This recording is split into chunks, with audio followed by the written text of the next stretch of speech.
Welcome to the final day of the 2021 Vermont Organics Recycling Summit, organized by the Composting Association of Vermont in partnership with the Vermont Agency of Natural Resources. This year's summit is being held during International Compost Awareness Week, which is the largest and most comprehensive education initiative of the compost industry. And this year's theme is Grow, Eat, Compost, Repeat. Of course, I need to give a huge thank you to all of our amazing sponsors of this virtual summit. They've been great. We've been highlighting folks all week long.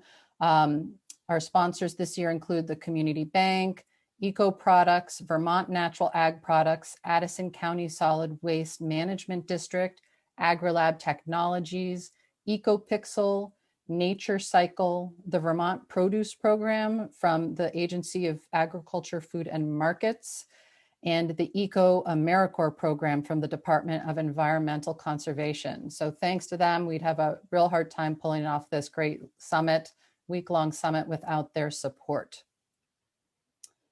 Before we get into today's program, I just have two announcements to make. This year, during VORS this week, we're also launching a multi-generational statewide art challenge called Changing Lives Through Compost, One Scrap at a Time.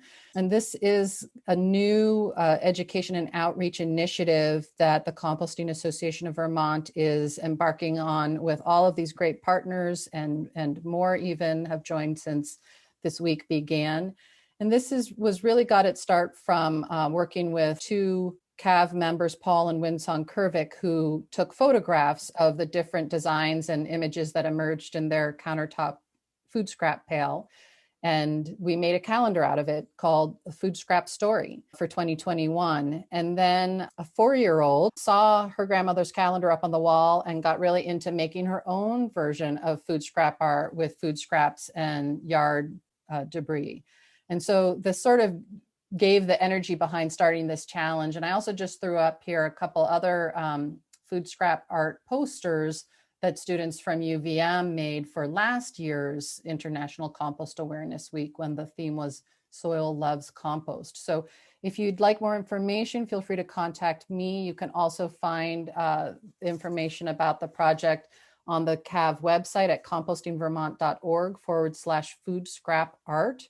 And as we get submissions, the artwork will be featured on our website, and then selection will be included in the 2022 calendar. This is, of course, the Haulers Roundtable, 1 p.m. on the last day. And I'm just going to give a quick shout out before we move into today's program, that at 3 p.m. will be our final virtual tour. And today is with Black Dirt Farm, and Tom Gilbert will be on hand for Q&A after we watch about a 12 or 13 minute video.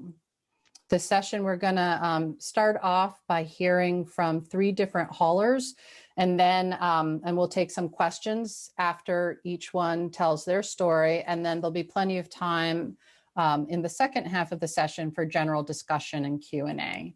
But for now, I'd like to invite Zach to share his camera if you'd like to, and walk us through your story.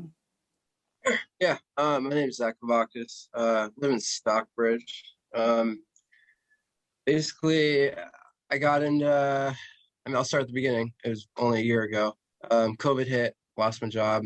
I was home for a few months, and I was reading about the new composting law going into effect on July 1st. It seemed like an opportunity, and so I started trying to write something up, like a business plan. One thing turned into another, and I bought my trailer, and I basically used all the money I'd been saving, and just spent it all on a trailer and a bunch of 5-gallon buckets. From there, got a hold of the state, filled out the permit application, which is pretty easy, and I think it's only like $50 a year, so it's really reasonable. At that point, I kind of got online, got a logo, started advertising, and while I was doing that, at the same time trying to figure out what to charge. I knew residential was going to be what I was going to gear towards, just because if it was just me, it's a lot easier. So I mean, at that point, I think I found somebody up in Burlington who's already doing it, and then a few people down in Massachusetts. And I came up with basic $20 a month for bi-weekly pickup, and we provide the bucket. And so basically, someone gets on a route. I tried to do it in order, but it kind of became a mess because my offerings were maybe a little broader than it should have been to start off. So I mean, especially for like someone coming in, I would start in a couple towns and work out from there. I kind of just did all of Roughton County and part of Windsor County and hope for the best, really. Really, I got lucky. I think was it 7 days wrote an article about my business like the first week of July because it was a hot topic in the paper. And I think that helped quite a bit get me off the ground. So from that point, I mean, pretty much spent all of July just answering phone calls and trying to set up routes that made sense. I used a program where it basically you type in a bunch of addresses and it'll give you the best way to drive that route and the most efficient, just to try to save time. Basically, I started this alone. I still do it by myself. As the summer went on, I was working with this facility over in Brandon, Vermont, that they've been doing it, I think, since 2017. They make soil. They sell a very little bit of it, and then the rest goes back into their fields. So I made sure to form a good relationship with them. They're kind of picky about the compostable products because, unfortunately, a lot of them do take, I mean, the compostable bags alone could take 2 years to break down. So that's kind of been something he's been working on, and I've been working on with him. But basically, I mean, I take all food waste, including meat and bones, everything. I tried to make it broad and simple for people. So when someone gets a hold of me, it's simple as a little pitch, and if they want to sign up, they do. So by the end of the fall, I mean, I probably right around 100 people, 100 customers at that point. Started going to commercial a little bit as far as like I have a homeowners association, which is an entire street, and some restaurants, some co-ops, stores, and tried to work my way up from residential. Because residential is where I always want to stay because I mean I do enjoy all the driving places I get to go to. And the commercial, I just kind of filled it in as I could. And so basically, yeah, the other thing really is bookkeeping. I know I'm kind of going all over the place. It's been a long day. But yeah, so like bookkeeping, by the fall time, I realized I couldn't do it on my own. It's too much paperwork. It's too many things to keep track of. So I started paying someone to do my books, and I type up the invoicing, all that stuff. And I would suggest anyone else to do the same. If you're focused on trying to haul compost, it's really hard to sit down and also focus on doing your billing. And so I've kind of just, it's worth the money to pay someone to do it, especially correctly. I don't really have the patience for that. I'm kind of focused on growing my business.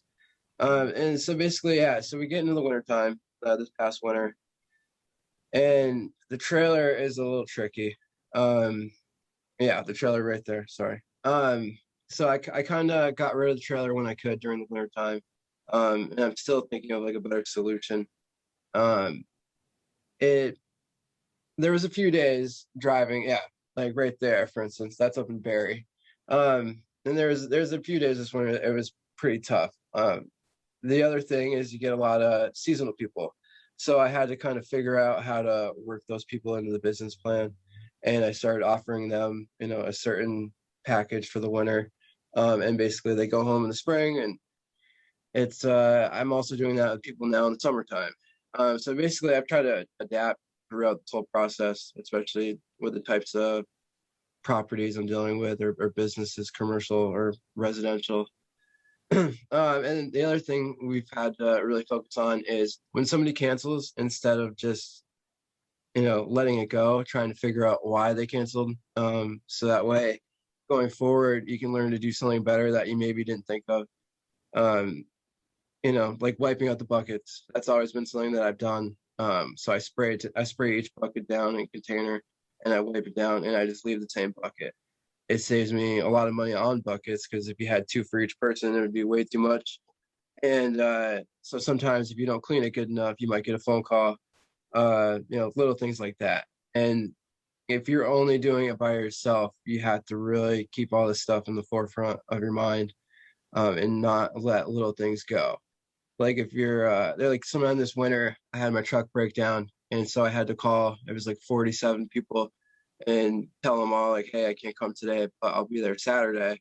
And so I did it on a weekend day, and just being, communicating with your customers. That's been huge for me. I think it's gained a lot of people who have stayed with me since last July and forward. So my retention rate has been going up because I just keep learning from everyone who does decide to not use the service anymore. So that information is invaluable, really. So as we got into the spring, I started to have mechanical problems with my truck a little bit. So that's been something I've always tried to make sure now, where I have enough funds from the business, like extra and left over, in case I ever need to fix anything minor or major. And then I'm in the process of buying a second truck, so that way I always have a backup. And basically, you're gonna try to grow from there. So I'm gonna try to get a bigger truck, maybe a little bit bigger trailer, try to put all the commercial routes on one day. And then like this is the property here that I bring all my food waste. And so a couple months ago, my friend took this course where he got a permit in order to have a medium-sized facility in the state of Vermont. So him and I have since teamed up, and we're in the permitting stage of getting approved to have a facility in Rochester, Vermont. And this is a picture of the property there. So we're just starting off. We're bringing everything we can up, hauling stuff, and once the permit's approved, then we can build the pad.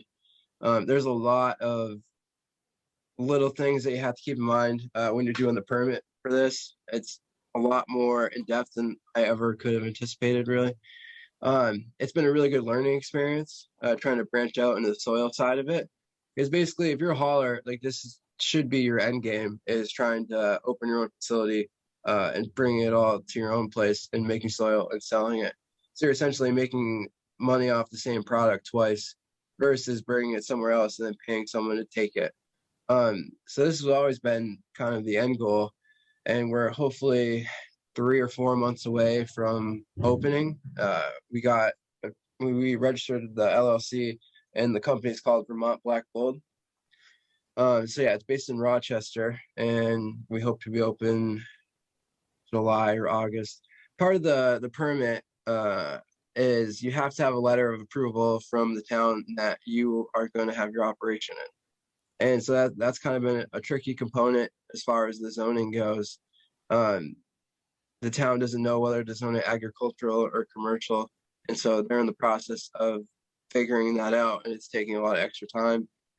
So I would really suggest, if you don't know a lot about, the permitting stage and zoning and all that stuff, partnering with someone that does, because I don't know a lot about that stuff, but my partner, he's an engineer, and so he's able to do all the stuff that I'm not. So we kind of work well together in that regard. And so recently I've branched out further. I'm in 68 towns right now. It seemed like in the wintertime, I just started wanting to branch out and see what I could do in other areas. So I decided to like go up to Barrie and, do Chelsea, Montpelier, Marshfield, Plainfield. And so I kind of pick a town and then work a circle around it and do all those towns as well and try to make a route of it.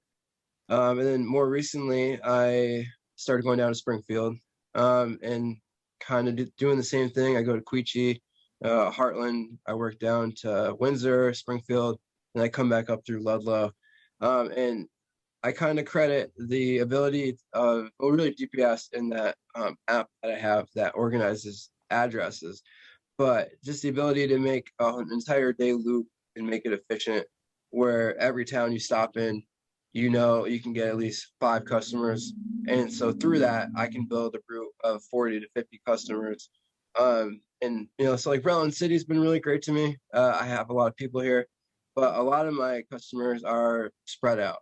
So I go down to Manchester one day, and I'll have some people in Rutland. I go down to Manchester, then up through Pollitt into Pulteney, Fairhaven, Castleton, and I come back to Rutland. And I think if you're able to manage your days like that, you can cover more ground. But like I said before, you should really kind of start in one or two towns. Make sure that you're capable of holding a route, because no matter what, sick or not, or weather or anything, like you have to go do this every time, every 2 weeks, or if you do weekly. And so it's a really big commitment. And you don't want to overextend yourself, because there's a company that I won't say their name, but I think they spread out a little too quickly, and in a matter of a month, I got about 10 to 12 customers from these people, and they essentially just stopped showing up one day and never answered phone calls for these customers. And so basically, I got a lot of their business. It's an unfortunate way to get customers, but it's just, it kind of reminded me, like, grow at a slower pace and gradual, and don't take more than you can take on. And so I think as I look to the future, we're going to be just, opening the soil facility. I'm going to start trying to get more commercial accounts. And so I'll just reach out to a business or a store and, say, hey, if you ever need compost pickup, give them my whole spiel, my information, my website, all that. And, it works quite a bit of the time. Also, just make sure your pricing for commercial is really in tune with the other businesses in the area. Because if you're trying to sell it for too much or for the pickup, then, you're not going to get a lot of people. So really just keep that in mind, do market research, call their businesses, ask what they charge, and don't hesitate to do that. If someone called me and asked for their own business, I would happily tell them, on a one-on-one, situation. And let's see. I mean, I think that's about it. Like I said, it's a great business to get into. It's treated me really well in this last year, especially with COVID. COVID kind of changed my whole life. And I went from working in an office to picking up compost. And, I encourage other people to do the same. Thank you. Thanks so much, Zach. That's a great story to hear.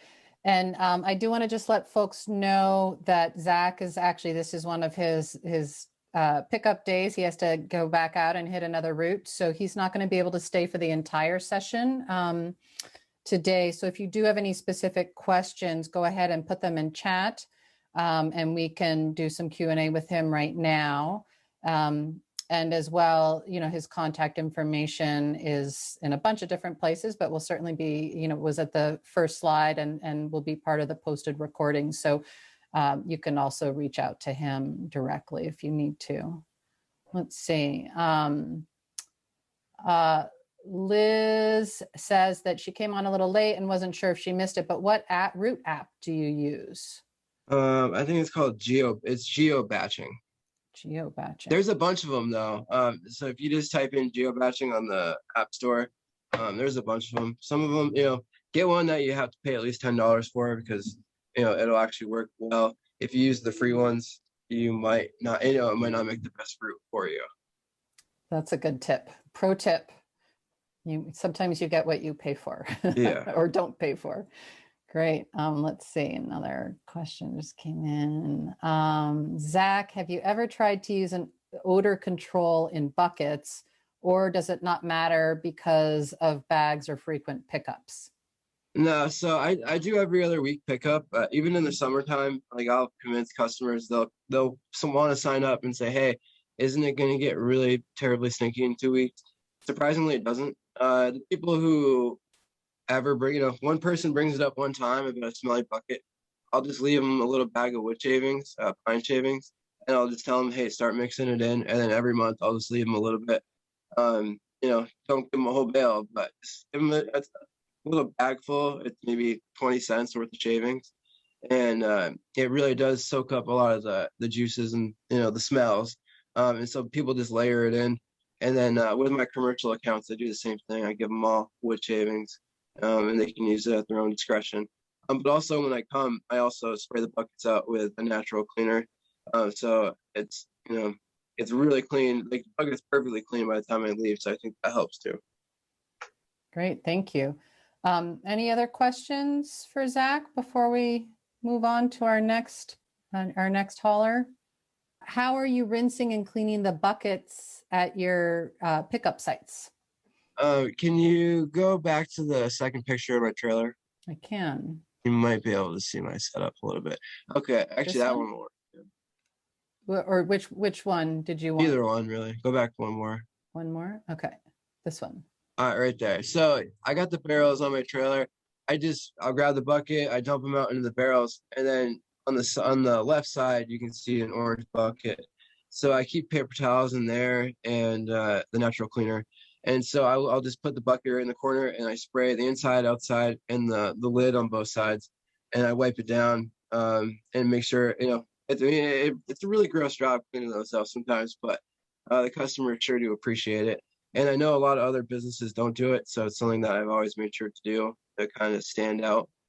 Yeah, that's about it. Great. Okay. Well, thank you so much, Zach. Again, I really appreciate your making the time today. And yeah, we're getting thank yous. And we'll invite Hen Joyner from Northwest Vermont Solid Waste Management District to join us. All right, so I'm Hen Joyner. I'm currently the program coordinator with Northwest Vermont Solid Waste Management District up in Franklin County. We service towns in Franklin County and Grand Isle County. I started with the district about a year ago, almost a year ago exactly, originally as the driver for our residential food scrap collection program. And so I was driving that route for about 7 months before I moved into this current position. So I'm looking forward to sharing some of my firsthand experiences here. You can go ahead and go to that next slide. Great. So our program began in 2017. It was originally intended to just kind of fill a gap and address demand in St. Albans. We specifically service St. Albans. We started out with just 16 residents and then grew pretty gradually until 2020. And then people started hearing about Act 148. We got a lot of new residents in 2020, and we now service 458 residents across 2 routes. We go out on Mondays and Wednesdays, and we split those 458 about 50-50 between those 2 days. So some of the challenges that we have encountered, I want to focus primarily on contamination, since I think this is something that most haulers are going to encounter, particularly compostable plastics. Unfortunately,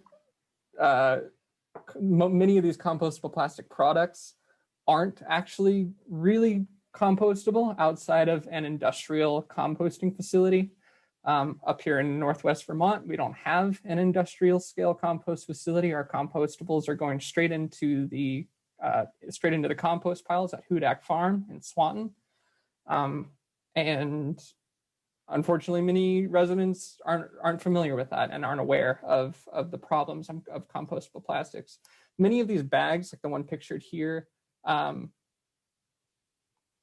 yes, it does. Many of these bags, like the one pictured here, have fine print on them that actually states that the bags cannot be composted outside of an industrial scale facility. I don't know if that's the case for 100% of compostable plastic bags, but our program does not accept them because we assume that they cannot be composted in soil. So that is a major source of contamination for us. It has been. We've actually in the past month done a pretty good job of addressing that. We've seen a dramatic decline. I'm going to talk a little bit about our outreach program and how we addressed that problem in the following slides. But I also just want to mention, the last speaker kind of talked about it a little bit, but maggots and the smelliness of the buckets is something that a few residents have some issues with, especially in the summer months. Maggots become an issue, especially for residents who consume a lot of meat, putting a lot of meat in their buckets. Much like Zach does, we provide them with wood shavings and sawdust to kind of help out with covering up the smell, and that deters maggots as well. They're less likely to hang out in a bucket full of sawdust. So I'm just going to share a couple photos of the compost piles at Hudak Farm prior to our outreach initiative to address the issue of compostable plastics. These plastic bags, I can't give a specific time frame that they were present in these compost piles, but I can say for a fact that they were there for several months when this photo was taken. I took this back in March, and these bags had been in these piles since the fall. And there's just kind of a closer look. Most of these bags are still fully intact. If you were to remove them from the compost pile, you could still hold material in them without them tearing. I think I've got one more photo I want to share. Next slide. Yeah, and there's just another compost pile with more compostable plastics. So we, as I mentioned, we have pretty much successfully addressed the issue of compostable plastic bags in our routes through a multifaceted outreach approach. We sent out those photos to all of our residents. We use MailChimp to communicate with our residents. We sent out all those photos in a newsletter. I typed up about 2 pages with a lot of pretty extensive information. I provided some sources from, like, I think BBC and NPR had a few articles about compostable plastics and the viability of compostable plastics and the problems with compostable plastics. I also backed it up with some actual academic articles for those who wanted to maybe look more into like the chemical components of the problem. But since we started that outreach initiative back in March, we have seen almost a total reduction in our in the contamination problem, particularly with compostable plastics. I was out on the route on Wednesday. I'm still like a backup driver, so when our driver needs a day off, I'm the one out on the truck. And on the route Wednesday, I didn't see a single compostable plastic bag. And that Wednesday route, back when I started, back in the summer, I probably would have seen compostable plastic bags in about a quarter, maybe a third of the buckets that we picked up, maybe even more than that. But a significant portion of our residents were using compostable plastic bags. And here's just as part of the solution, we recommended paper bag liners in our buckets. As you can see here, this is a picture that I took on Wednesday. And paper bags are great because they're fully compostable and they also keep the edges of the buckets clean. A lot of our residents were kind of reluctant to switch over to the paper bags because they thought that they weren't durable enough, to prevent stuff from sticking to the sides of the buckets. But for the most part, as long as you're not like pouring soup into your buckets, they do the job. So in addition to our successful outreach programs, we have also diverted 69,300 pounds of food scraps from the landfill. That was in 2020. We get regular participation from a majority of our residents. People are putting their buckets out every week for the most part. And we've also kind of established ourselves as an educational resource. And that's also something I kind of wanted to touch on a little bit. I think because this is so new in Vermont, these new haulers who are establishing themselves and starting their small businesses kind of have a really cool opportunity, I think, to provide the public with educational resources. Many of the residents in Vermont are participating in programs because they know it's the law. They don't know why they're doing it. They don't know what the benefits are. They don't necessarily understand the process of composting.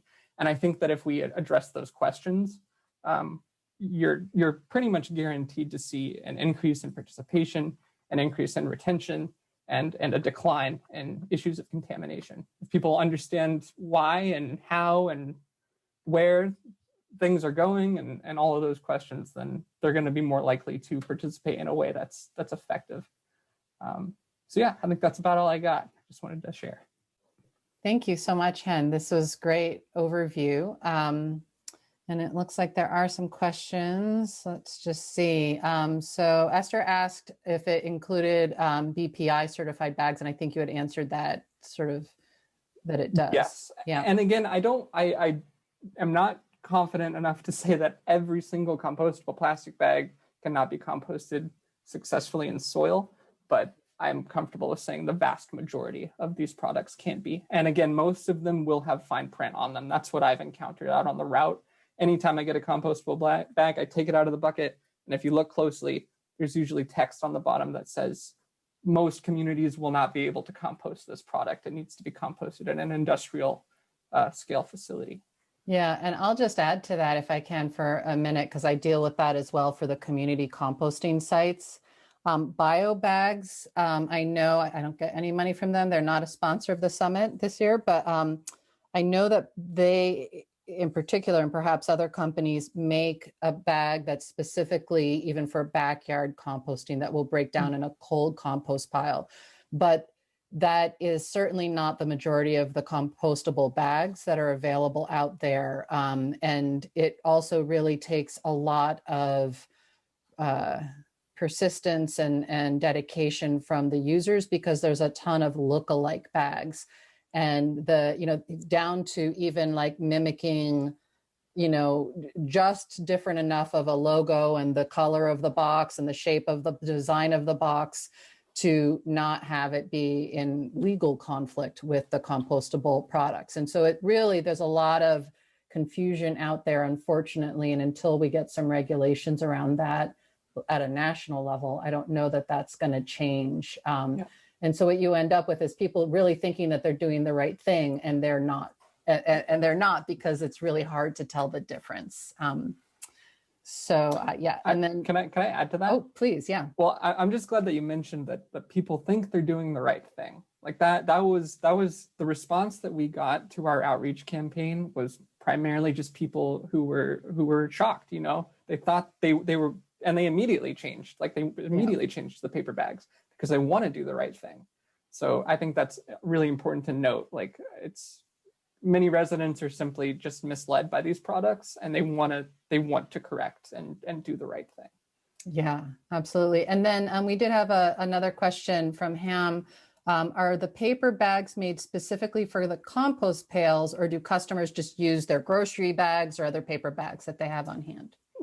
Customers primarily use just grocery bags. We don't have any paper bags that are made specifically for the pails. You don't provide those? We don't provide them. Yep. And then Carol shared, in terms of that outreach and education piece, I think that you talked about, Hen, in terms of like helping people understand, why behind what we're doing in compost. Carol shared that the Institute for Local Self-Reliance, ILSR, is a great resource, and they have, she put a link into the posters, and we use their infographics all the time at the Composting Association of Vermont. But the one that she's referring to is Composting Enhances Soils and Protects Watersheds is her favorite. Awesome. And so folks can take note of that, and I can link out to it when we post this session as well after the summit. But there are a lot of really great resources available for sort of at a glance education, as well as that is then backed up with more detail. Yeah. Emma Stool from DEC says, haulers are also welcome to use any DEC resources, such as from the Downloads webpage and Food Scraps webpage. And so she just put links to those resources as well. So I'd like to use make our resources available as well. I'm happy to send out the newsletter that we use to reach our residents. Mm-hmm. And I also have a pretty extensive list of resources regarding compostable plastics. If anyone needs those, they can reach out to me. Thanks so much, Hen. That's great. Is there a fee to customers, Carl would like to know? Yeah, Northwest Solid Waste District charges $10 a month per bucket, or for one bucket, and then any additional bucket is an additional $5. Most customers only have one bucket, though. And that's $10 a month, but with 4 pickups? So it's weekly pickup? Yep, weekly pickup. Great.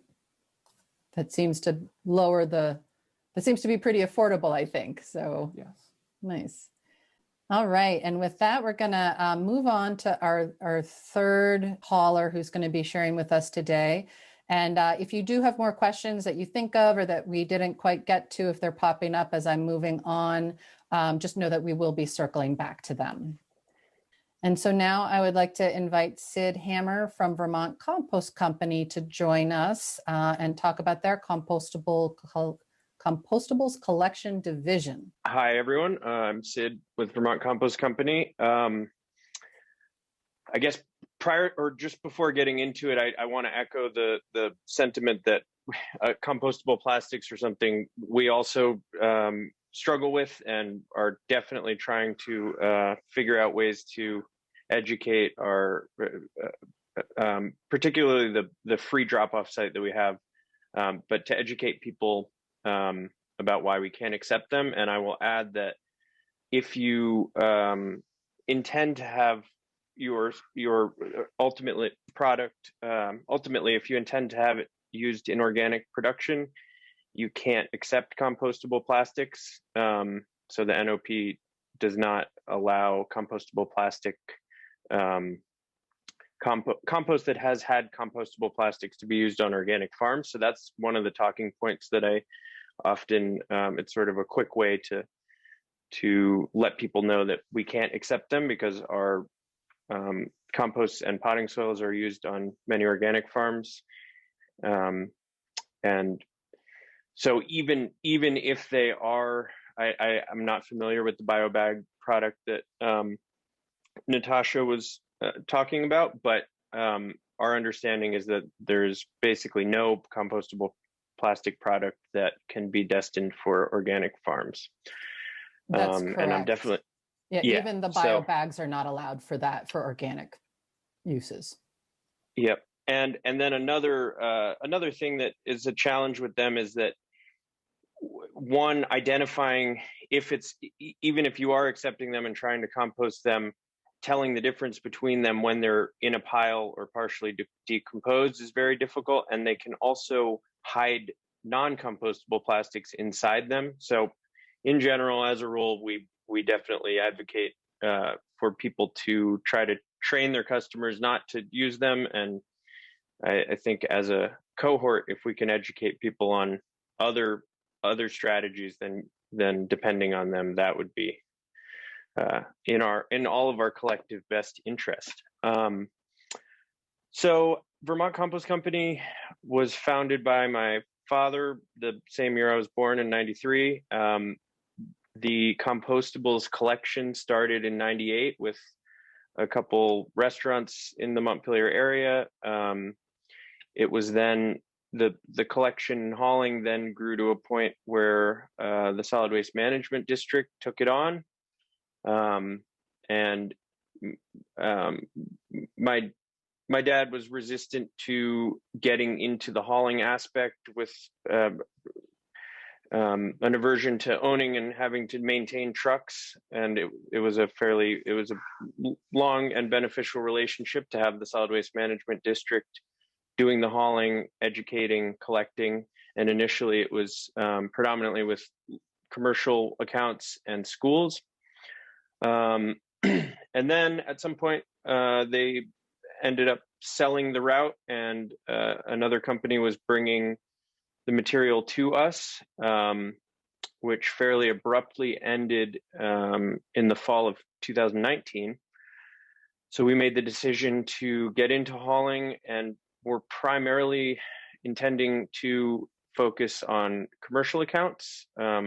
We feed, currently we have about 900 chickens, and we feed them solely on the food scraps and other materials that we blend with the food scraps.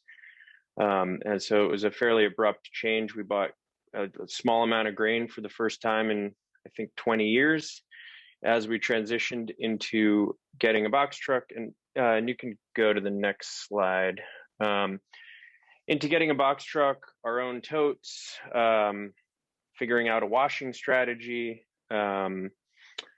winter handling, all the many things that we had learned through working with and observing other commercial haulers. So we settled on a 32-gallon tote. Most commercial accounts currently that we're aware of are using 48-gallon totes. And one of the things we had observed is that the weight can be at times even dangerous, but certainly difficult. And so a 32-gallon tote can at a maximum weigh around 150 pounds or so versus the over 200, 250 that a 48-gallon tote can weigh. We also had gathered feedback from restaurants that have to roll their totes in and out, either in and out of a storage space or down steps or onto curbs, things like that. That the smaller, and it's basically the same height as a 48-gallon tote, but it's narrower in both depth and width dimensions.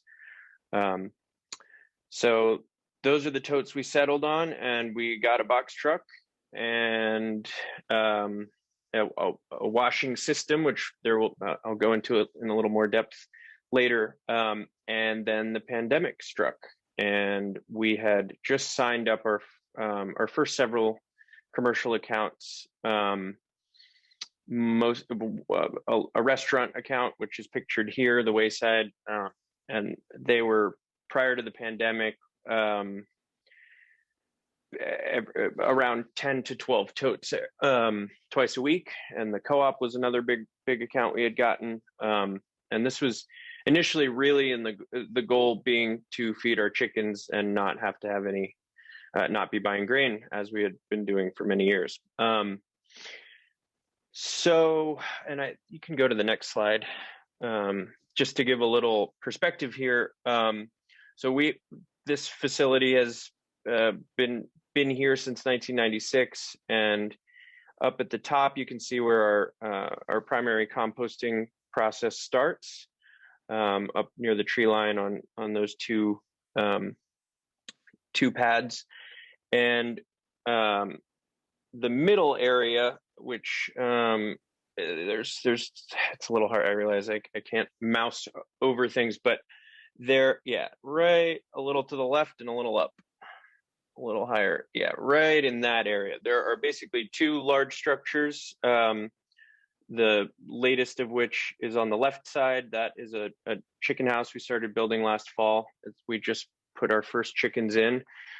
In between them is a 48-foot trailer that we've been using. We used throughout the winter to thaw our totes. It was a converted refrigerated trailer.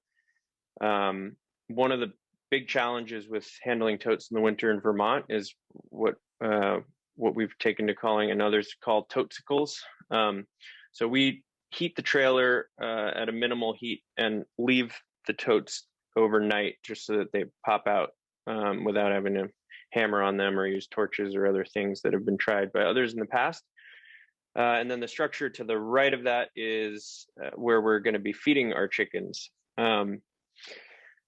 So basically we had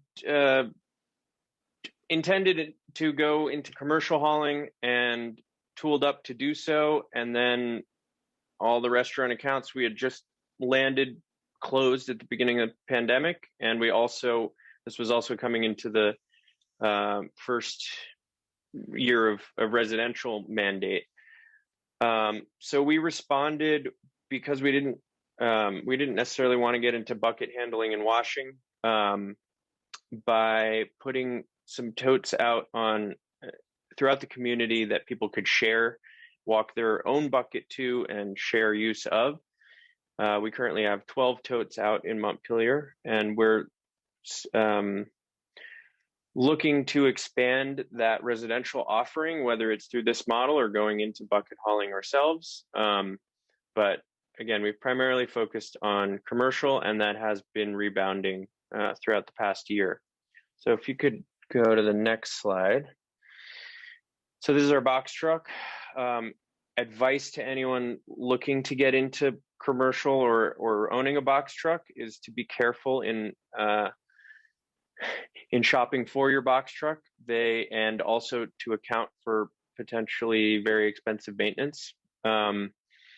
We got a 2011 truck, and it had very low miles, and that's actually something to be careful of, because if it's very low miles, it can have some issues related to that, which we experienced, and it can be quite costly.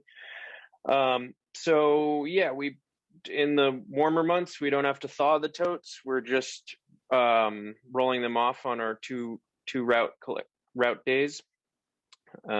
This is Matt there, our new employee. I was driving the route most of last year, and then we were splitting duties between a couple other employees at Vermont Compost Company. And now we have our first full-time employee who's going to be helping to grow the program and figure out how to best serve residential. And another thing I would echo that Zach had brought up earlier is to start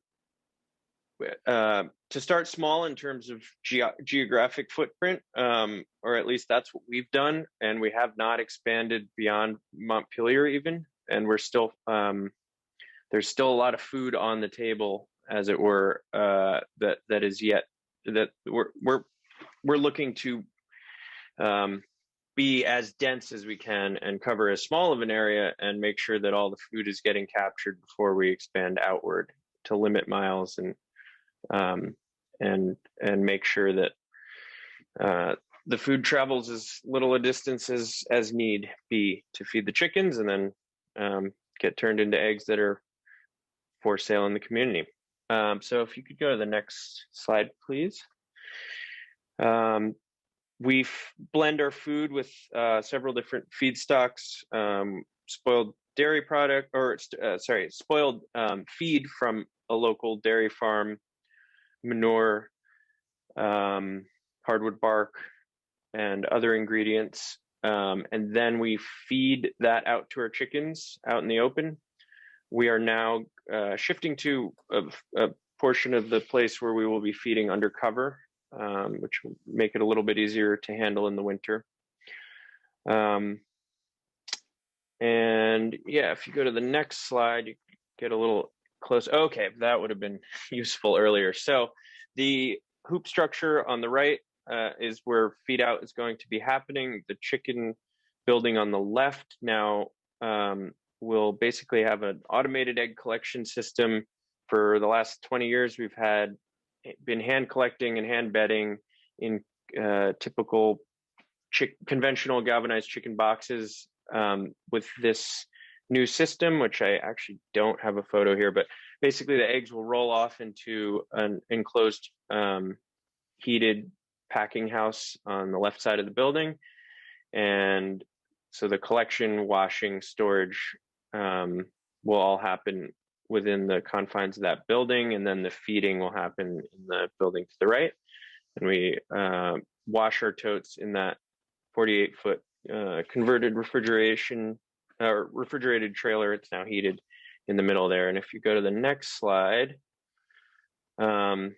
we found one that had doors on the side, and then basically it allows us to back right up to it, roll our totes off, thaw them in the winter. We can dump directly from the trailer or roll them back onto the box truck and bring them further up the hill. And that has worked pretty well for us, a very cost-effective insulated structure. As we're growing, we are going to be needing additional space for storing the clean totes. Currently, they're fitting all inside, but space is getting limited as we've added more totes to the system. So we'll be building a dock/porch that'll extend from that trailer. So if you could go to the next slide. One of the challenges that we observed with others who had been collecting totes in the past, or dumping totes on truck and then washing on site, various other strategies, was that getting the totes really clean, which is something that restaurants find, which is appealing to restaurants, not needing to, not lining we're not able to line our totes with green bags. So it's very important to us to get the totes very clean. So we landed on a system where we can wash at 140-degree temperatures. And so it's actually a custom spec cold water pressure washer with two inline propane on-demand hot water heaters that go into it. And then if you go to the next slide, we found a system that is predominantly being used in for vineyards and breweries and other food safe applications. You can see a brass head that basically gets inserted into the tote. So the tote flips over onto it. That nozzle portion in the middle extends and retracts. So you retract it, flip the tote over, extend it into the middle of the tote, and it washes on, it basically spins around and very much speeds up the process of washing the tote and makes it very clean. And then if you go to the next slide, yeah, so that's where, so we're cleaning off the tail of the trailer, and we basically have found that very much speeds up the process, and we're trying to get it down to as little time necessary for washing. And so I guess we've had the benefit of seeing a lot of different systems out there, and this one is very much still a work in progress. And but we've found that we're hopefully gearing up to where, as we expand, we will not be spending too much time handling the totes, or at least we're trying to minimize the amount of time and labor on the actual tote handling portion. And yeah, I guess I don't know if I have another slide. Is there? Yep. Well, that's just another one of mat washing, just so you can see how that works. Yeah, questions and discussion. Thank you so much, Sid. I've been wondering, I've been hearing a little bit about the system that you guys have been setting up. So great to hear the story. Any questions for Sid? We'll start there and then we can expand out. It was interesting to hear you talking sort of about the timing with the pandemic. I know that just that coinciding with the, when Act 148 rolled out to the residential level, and all of that happened in such a condensed period of time. I think it was sort of inevitable that it would impact related industry. Yeah, the timing was was interesting. We actually bought the box truck and that trailer in December of 2019, and then had just started adding accounts, and then everything shuttered, and people were also, even as restaurants reopened, that somewhat in the back of their mind, at least for many months, was switching to a different compost hauler or looking at so and I guess I should say that compared to the residential environment, which I think is there's a lot of people still not composting or trying to find a hauler. The commercial space is more competitive. There have been longer established haulers, and they've also been required to be composting for much longer. So it's very important to figure out what the selling points are and also be cost competitive. Restaurants are very cost conscious, and so that can be the only selling point they care about. Some of them care about the food being fed to chickens as close to home as possible. So they're different. What's the chicken's favorite food? So that basically we're actually just trying to crack in, or trying to figure out how we're going to do the residential piece, because we think there's a lot of opportunities still there, and potentially the freshest and cleanest food even. So we're excited to be figuring out how we're going to handle residential. Yeah, so I have a question. And if anyone else does or comments, keep putting them into chat. But in the meantime, you mentioned that you have 12 or 13 totes placed around for that people can put their scrap, bring their own buckets and dump them into. How did you decide on the locations, and are those sort of like managed by, I'm just curious about how that's set up, and if they're just sort of not randomly, but like placed in more public areas, or if there's like a person in a neighborhood who kind of is the host of them, or how that's being managed? Yep. And first I'll answer Josh's question. It depends on the chicken. Chickens are very, their food preferences seem to be a pretty personal thing in our observation. But to your question, we have taken to calling it a tote, to having tote hosts and participants, and the participants ultimately our plan. We haven't even, it's a little embarrassing to say I haven't gotten there yet, but we'll be paying most likely a monthly fee to use the tote. And then the participant who parks the tote on their piece of land, for the most part, we've had they've been very good at educating the participants, letting them know that compostable plastics, for instance, are not accepted, and giving and communicating with us about whether they need cover material or whether they need another tote, or if there's a change of location potentially in some cases. And so that's worked pretty well. The participant in our goal is that the participant would get free service for hosting the tote, and so far it's been, it's to varying degrees. We've had good participation in some areas and a very active set, in some cases 2 totes even, and then other areas it's a little harder to get the participation in those neighborhoods. So it's an ongoing learning process. Yeah, it sounds almost like you're creating like collection ambassadors as an interim layer for those who are hosting it. That would be the goal. We haven't quite gotten there yet, I guess, but it does seem the impetus for it was, okay, we have all these 32-gallon totes, we have a box truck, we've decided that that's the most time efficient and cost effective way to haul. And then now we have a commercial, a bunch of the restaurants have temporarily shut down. So we needed food for chickens, and in servicing that, we realized, okay, well, a lot of people are willing to walk, at least in denser areas, and this does not work. For instance, we've had a lot of people ask for totes in further flung areas. So it only really works when there's denser neighborhoods. Or at least that's been the driver for us, is to have it be walkable or very close drivable zones. And so far that's worked, though we have not started charging yet, but they are all aware that we will once we figure it out. What the pricing model will be. And that was one of the questions from Abby, was how do you manage the fees for the hosted totes? So you're working on that.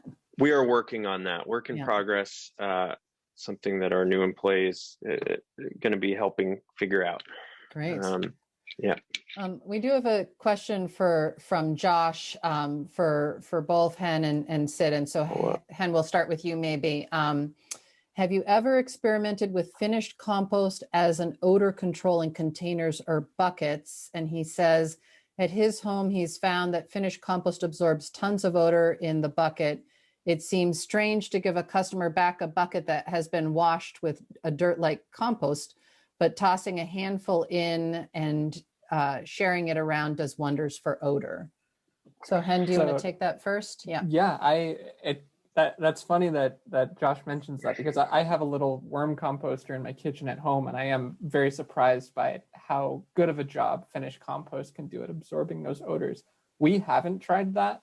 I think for us, the fact that wood shavings are just so light, we can carry a couple 32-gallon totes of wood shavings with us, and we don't have to worry about the weight.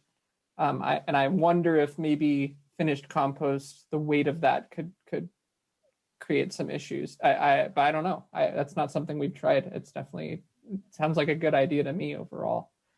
Yeah. I can answer to that as well. We definitely have found, and for a long time have used, a blend that does have finished compost in it. At the moment, we have a sawdust sphagnum finished compost blend, and I will say that weight can be an issue, especially if the pile gets wet and heavy. We're providing cover material next to our bins for the residential bins in galvanized trash cans. And so those are a 20-gallon can and a scoop. And it is much heavier than the wood shavings, but I think much more effective at odor mitigating. So we are currently experimenting with different blends so that we can lighten it up, but also have that odor preventing quality. The other thing that can be a little difficult is the saddle seasons. We don't provide the cover material in the winter because that material, the blend that we've had, freezes. And also in talk, you have to, or I've found that I've had to explain to people that when it's really cold out and the tote's outside and it's freezing, the smell is very much mitigated by just temperature, and maggots are not an issue. But that is one downside potentially to having a wetter material with compost blended in. But it does do one. It's amazing how well it can knock back smell. We have the benefit of having these materials on hand and available to us, which some may not. So great. And you answered part of this question already, Sid, but Ham was wondering if you have issues with critters in the neighborhoods for those totes, and whether you provide wood shavings or the like for them. Right. Yeah. Yep. As far as we only a few. I think I've had one or two mentions of it. There was one bear incident about a year ago, and then other than that, two tote hosts have elected to bungee the totes, but we really haven't had significant issue with that. And maybe we're just lucky. Maybe it's the use of cover material. I like to point out to people that it's not particularly different than having food in a dumpster or a trash can. The same, it attracts similarly, I think. It is more concentrated, so it's probably a better deal for an animal that does find a tote, that a food scrap only tote. But I think from a smell attracting perspective, it's probably pretty similar. So yeah, bungees are pretty easy with the totes, and we have not experienced much issue. One problem with the Toter brand totes that we've found, even though they are somewhat not across the board but pretty industry standard, some number of the totes, even the compostable, intended for compostable and therefore supposedly waterproof ones, can have little holes with the forming around the lid, and so maggots can proliferate in there. And so that's something we're just trying to learn a bit about. Other people have figured out ways to weld those holes shut, and it's something we're working on figuring out, because that can be an issue. Even if you clean the tote with hot water and get it visibly as clean as possible, there can still be flies inside the tote sometimes. Yeah. Abby shared that, I'm not sure if I'm going to say this right, Re-Rig Pacific makes locked totes that have been used in Canadian sites to deter critters. And there are bear-proof totes. They're hundreds of dollars, at least the ones I'm aware of. Maybe these are cheaper. Bears have not been. There was one. A tote got knocked over at one point last spring, so hopefully, fingers crossed, it's an isolated incident. But out west, it's a little more problematic with brown bears. Yeah. So I'm going to sort of jump off into questions. So one of the things for participants to know, in preparing for the Haulers Roundtable, I worked with Emma Stool at DEC to sort of send an email out to the organic haulers list, and I got some feedback and questions of topics to ask, and so I'm just going to sort of jump off from this tote host or like that type of program. One of the questions that I received from a couple different people by email before the session was around what makes a drop-off site, like in terms of, and so this is also a state question, but Sid and Han, I'll give you first crack at it, or you can just pass it off to DEC folks who are here as well. But there seems to be some confusion of like, if you have like if you have totes around and multiple people are contributing to it, maybe it's a little bit different if you have like a host who's sort of taking responsibility for that and other people are contributing, versus like a collection or a area where you might be, that's actually like more of a drop off area, not like a full transfer station type of situation, but that kind of scenario. And if there were just some questions that I got that I didn't know. And so that's the answers to, that's why I'm bringing it up here in terms of any kind of regulatory or permitting differences in these types of approaches. And so I'll let Sid and Hen maybe have first crack if you want. And I saw Josh kindly turned his camera on so he can answer as well. I was about to say that Josh might want to chime in here. Yeah. But our understanding, at least so far, has been that we liken it to, we've had a free drop-off site at our facility for a while.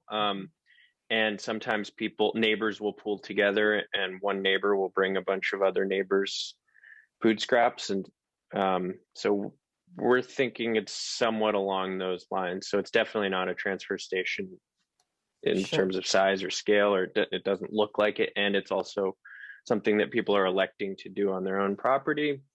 But maybe Josh could weigh in more specifically about that. Yeah, thanks. Thanks, Natasha, and thanks, Sid, and thanks, Hen, and earlier to Zach at Music Mountain. Really exciting, different models and collection. So the solid waste rules were updated, and my colleague Dennis Feckert knows them better than I do, about a year ago. And so that's good. And there's organic drop-off registration process in those rules, which covers up to 2 totes, or I think it's up to 3 totes at one location. And it's a one-time thing. You register, and then you're really just sending the state your collection rate every year. So it's annual reporting, pretty turnkey.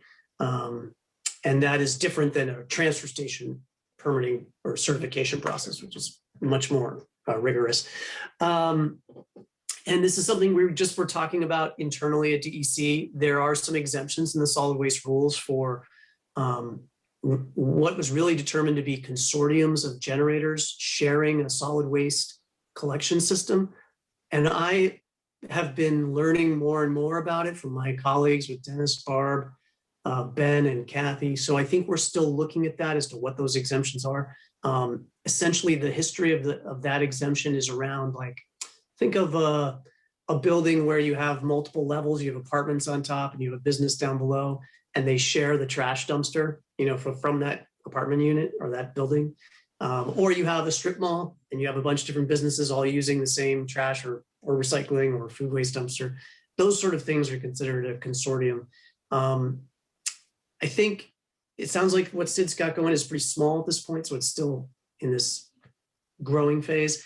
And it's also confusing for him to manage. I can understand trying to get everybody to bill and track those bills and get them to, pay into the system, as opposed to a bucket, one person, one account kind of a system. So I think there's a lot of options, and the new solid waste rules allow for especially with the organics drop-off function, a pretty simple system. If Dennis wants to chime in, he can. I don't know that we've gotten any applications yet for organics drop-off, but we do have a form produced for people to fill out for that. Mm-hmm. And I would encourage someone to try it out. As people on this call know, getting to be a permitted food scrap hauler is not a significant barrier to entry. These are all permitted food scrap haulers on this call right now. And so I think I'm looking for people to embrace the organics drop-off concept too, where it's appropriate and where they have a need and they're fulfilling a need. So, and yeah, Josh, just to clarify what you said, it's up to 3 toters is exempt from needing to let the state. Is that what you said? No, an organics drop-off allows you to collect up to 3 toters worth of food waste per week. Yeah, you can. The state thresholds are 42 cubic yards or under. You can compost on site without regulation per year, up to 42 cubic yards per year. On a weekly basis, that's actually sort of similar to 3 totes a week. I ran some calculations with Ben, and he and I were comparing, and I was like, oh, look, that's actually pretty close to a similar amount.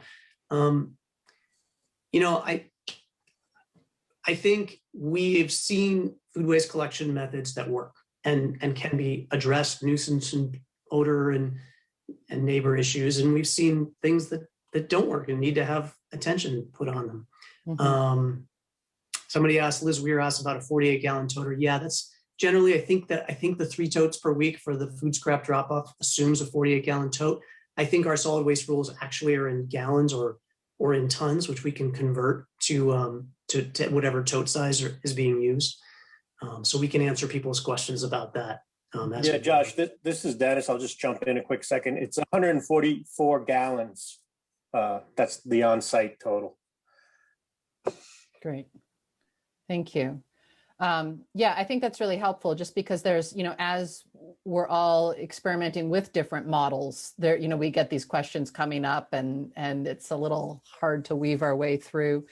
One of the other questions that I got that I'd like to direct to, well, Hen, I know you guys partner directly with HUDAC and Sid, of course, you're, with Vermont Compost Company and feeding your chickens on it, but 4 or 5 different people emailed me to say that they wanted, they were hoping to get suggestions for tips or best ways to bring, to approach and develop relationships with local farms, nurseries, or other establishments that might, like if you're a hauler, kind of like we heard with Zach, right? He had to, he's getting his own compost facility online here, but in the interim, he needs a place to bring his to bring the organics that he's hauling.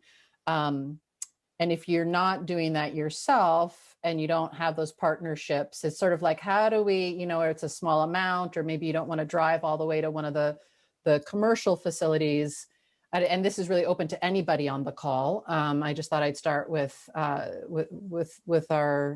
presenters. Any thoughts about that? Like, how do you start approaching people and saying like, hey, is it just a matter of relationship building in your own community, or what do you think? Any advice for folks who are getting into the hauling business and needing a place to bring those, bring what they're hauling? So go ahead, Sid. Well, I guess maybe Hen would have something to add. I mean, we accept material. We're open for people to get in touch. To bring material to us, and we actually in the past we used to have a fee, but for very small amounts. We're probably at the moment feeless. We're trying to work that out, like what the threshold at which point we would charge haulers. So if you're near Montpelier, we're certainly open for more food. But that's basically that's the only I can only speak to that just because we haven't had to bring it anywhere else. But Yeah, I can add to that, I think, too. And we work specifically with Hudak Farm, and I certainly don't want to speak for Richard Hudak, but I imagine he would be open to just about anyone bringing food scraps to his property. Again, I don't know if that's the case, but we're bringing him a product that he wants, and he's producing compost that he can sell. So that relationship is pretty easy to establish with many producers, I think, because you're providing them with materials that they want.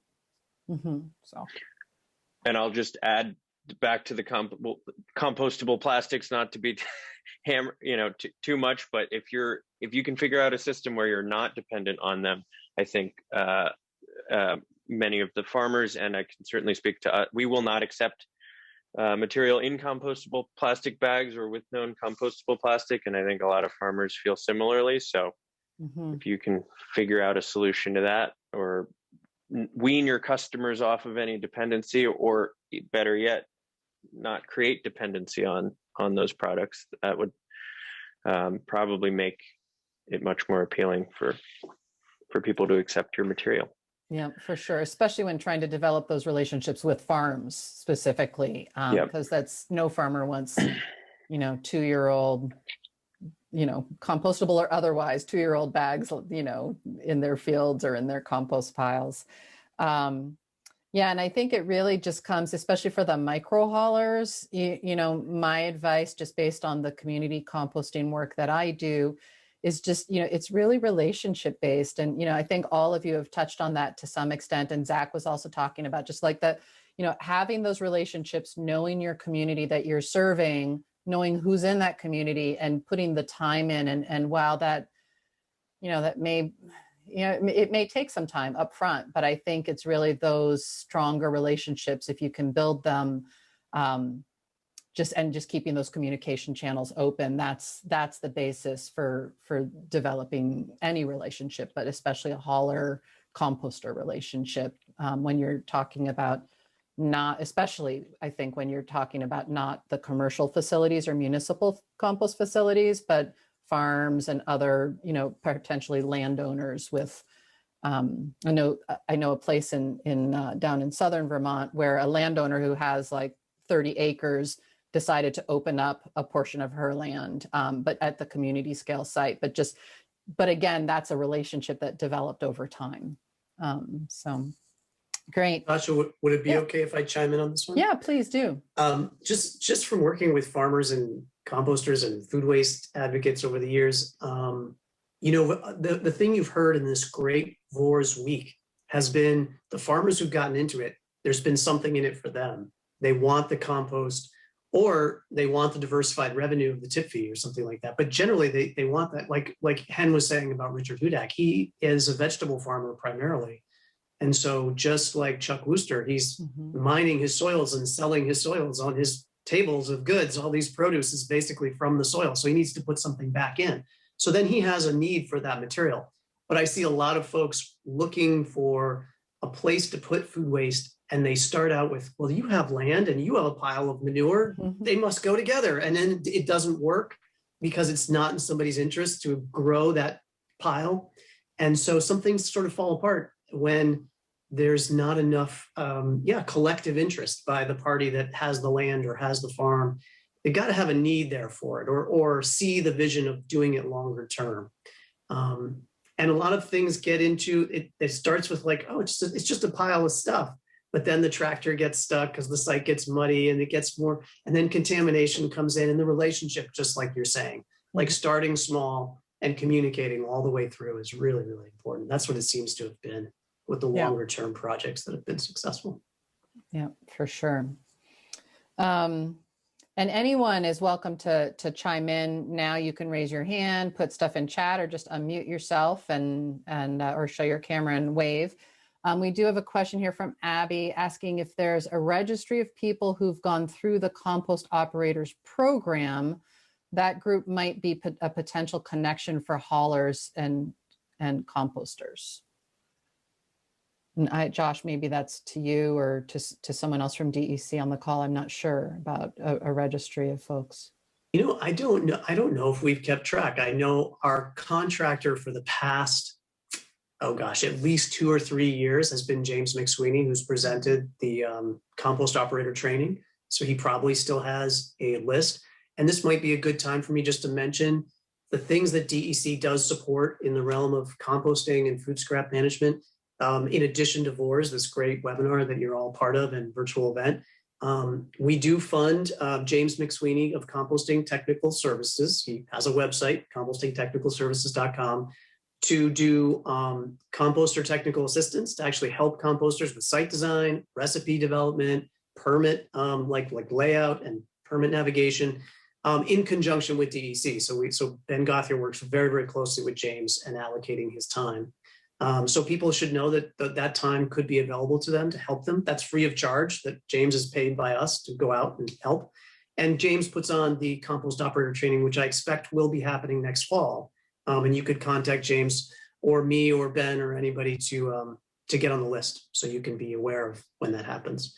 And then lastly, we also fund, in addition to funding CAV for the VORS, Vermont Organics Recycling Summit, we fund the Master Composter Program, which is a much smaller event, but those happen annually, and UVM is our contractor for that UVM, Master Gardener, Master Composter. So thanks. Great. Yeah, thank you very much.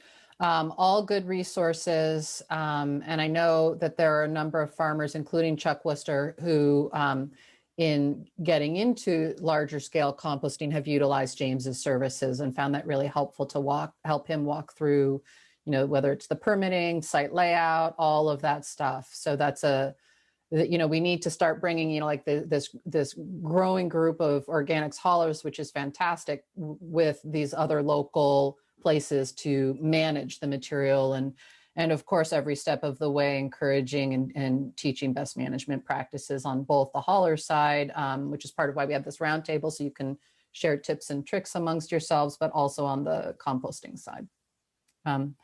So we're just about out of time. Any last question? Oh, sorry, I do just see one more question here. I'm the newest residential hauler in Chittenden County. This is from Valerie. Looking to build up my customer base. Any suggestions on ways to advertise? Hen or Sid, do you want to chime in on that? Or if there are other haulers, you can also have a turn to share your experience. Yeah, I'll just say we had a lot of success early on advertising in local newspapers. I think probably 7 days would be a good place to look. We also advertised on Front Porch Forum. And we had a lot of success with Front Porch Forum. That's something I would definitely recommend. And that's also a great resource for reaching your customer base after you've already established connections. That's just a great way to reach the community in general. So great. Sid, any sage advice from you on building a customer base? Nothing that wasn't mentioned. I guess Front Porch Forum was our first reach out, and we're also looking to devote more time and effort into actually increasing our customer base. It was initially, I guess, word of mouth, walking into restaurants, calling restaurants on the commercial front. But yeah, I think it's something we're actually looking to get better at ourselves. But yeah, Front Porch Forum was our initial reach out for the residential program, and we got a lot of response from that. Great, thank you. And Liz has also shared that she's a new hauler as well, and thinks that Front Porch Forum has been her best tool so far. So I think especially for those small community connections, that's just Front Porch Forum has just become this great vehicle for sharing and for getting word out about things. And Carol has added that Facebook recycle reuse pages for towns, and any town sustainable whatever page, sustainable organic, sustainable living. So, there's a lot of different places to potentially post. And Greg O'Brien is sharing as well, to build off that question. Once you have brought in residential customers who already know about the value of composting, do you have any tips on how to bring in new composters? And so, Greg, feel free to unmute if you want. I think that might be getting at what we were just having some conversation about like, do you mean like where to drop off the organic material? I see you unmuted. Go ahead. Yeah, more so, once you've built a customer base of people that have been composting in the past and want the convenience of residential pickup, any tips on how to kind of convert people that aren't composting or throwing their food scraps into the trash, convert them into starting to compost as well? And just a clarification, by compost, you don't mean like actually composting on site, but like just diverting organics, or? Right, yeah. Okay. Yeah, instead of throwing it in the trash, signing up for curbside service. Right. So really divert maybe some more outreach and education on there's different ways of diverting organics as mandated in the universal recycling law. You can compost, like home composting or backyard composting, but, certainly hauling is the other option there. Hen, do you want to take this one maybe? And Sure. Sid, certainly join in if you want. Sure. I just think maybe incorporating educational components into your advertising could be a way of reaching folks who are kind of neutral on the idea of composting at this point. They may not understand the benefit. They know it's the law. they know it's not heavily enforced in their area, and they can continue to throw scraps away in the trash, not knowing that there is an environmental and community-oriented benefit of actually participating in composting.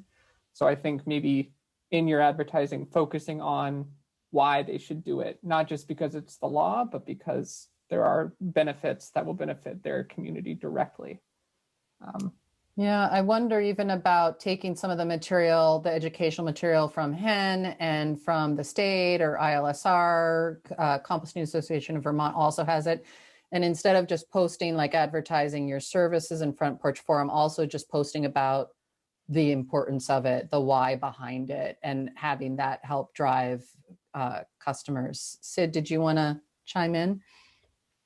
I guess I don't have a whole lot of experience in trying to convince people who aren't who are on the fence or don't seek us out. It just hasn't been something we haven't crossed that bridge very often. But in my own experience, just appealing to aspects of convenience, less smelly trash, like kind of practical aspects of why it's actually not that difficult and potentially easier is just something I've, in my own personal experience, often felt that by appealing to the smaller, more practical concerns, and then also in our case, we have the benefit of saying, hey, you know, this is viable feed for animals that create more food, is often a thing that gets people thinking and kind of closes that loop for them. But yeah, so I guess I don't have any particular sage advice beyond that. I also have to leave. Thank you for organizing this, and thank you everyone for your questions and for the other haulers. Yeah, I've got some questions, and we'll probably be calling Josh shortly. I actually was unaware of that latest rule change. So great. Yeah. Well, thank you very much for organizing this. Thank you so much, Sid. Thank you, Hen. Thanks to Zach for joining us earlier, and to the Josh, Kelly, and Dennis and the DEC folks on hand to provide some clarifications. And thanks as well to the participants. You guys are great, joining us throughout the week. So thank you for taking time out of your schedules to participate in VORS. Excuse me. We do have just our final session of the week is that virtual tour of Black Dirt Farm with Tom Gilbert, which starts in about a half an hour. And just a final reminder that you will be getting via email a link to an online evaluation form. If you could take just a couple minutes to fill that out, we always really appreciate your feedback. And yeah, thanks so much and have a good rest of your day.